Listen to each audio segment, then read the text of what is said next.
think you're sleeping enough, 7 or 8 hours a night, but if you're still waking up tired, here's the truth. Your body isn't restoring itself. I was there too, dragging through mornings, living on caffeine, until I learned what was actually wrong with my sleep. And once I fixed it, everything changed. Poor sleep doesn't just make you tired, it affects hormones, mood, memory, focus, immune function, even your skin and digestion. And the worst part, you might not even realize how much it's impacting you until you finally fix it. So, here's what I tried and what actually worked. One of the first things I did was set a consistent bedtime and wake time. I now go to bed around 11 p.m. and wake up between 6:30 or 7 a.m. That rhyme has been key for my body clock, also called the circadian rhyme, to regulate itself. Before that, I just stay up scrolling some nights or go to bed early hoping I'd catch up on a sleep, but it doesn't work that way. Your brain needs consistency more than extra hours. This part was a game changer for me. Your bedroom should feel like a cave, cool, dark, and quiet. I added blackout curtains and kept the room cool. If you're sensitive to noise and find yourself waking up easily, consider using a white noise machine.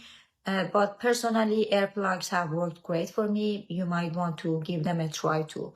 There are different sizes and firmness levels, so you can find the ones that suit your preference. We don't have a TV in our bedroom, but if you do, consider removing all electronics. No TV, no doom scrolling in bed. Your brain should associate your bed with sleep, not stress, not work, and definitely not blue light. This part was the hardest change for me because I love tea. I'm a black tea addict, but I realized that even if I had tea at 3 or 4 p.m., the caffeine was still in my system by bedtime. So I gave it up after 2 p.m. And the difference was honestly shocking. I started falling asleep faster and wake up less during the night. That one habit change had such a big impact and I almost didn't want to believe it. Now, here's something I want to talk about carefully. Magnesium. After fixing most of my habits, I was still waking up several times during the night. It felt like someone was tapping me awake even when nothing was wrong. I came across research saying that magnesium helps you stay asleep, not just fall asleep. So I tried it, just 200 milligrams of magnesium glycinate before bed, around 1 or 2 hours before bed. Not overnight, but within a few days, I started sleeping through the night again. But please hear me. I'm not a doctor. Before trying any supplement or medication, talk to your healthcare provider, especially if you're pregnant or breastfeeding or have any health conditions.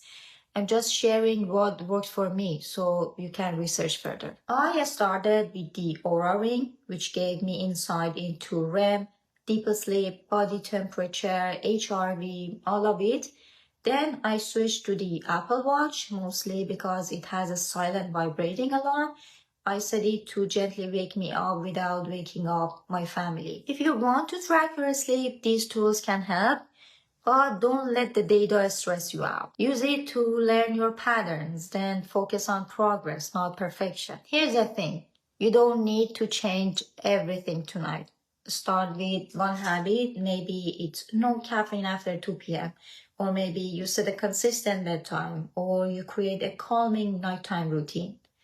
Sleep isn't a luxury or self-care trend. It's a biological need. If you're not sleeping well, everything else in your life becomes harder than it has to be. Fixing my sleep didn't just help me feel better. It helped me to show up better as a mom, as a wife, and as me. And if you are struggling with your sleep, I want you to know it's flexible. It really is. So if this video helped you or resonated in any way, please give it a like and subscribe, and I'll see you in the next video.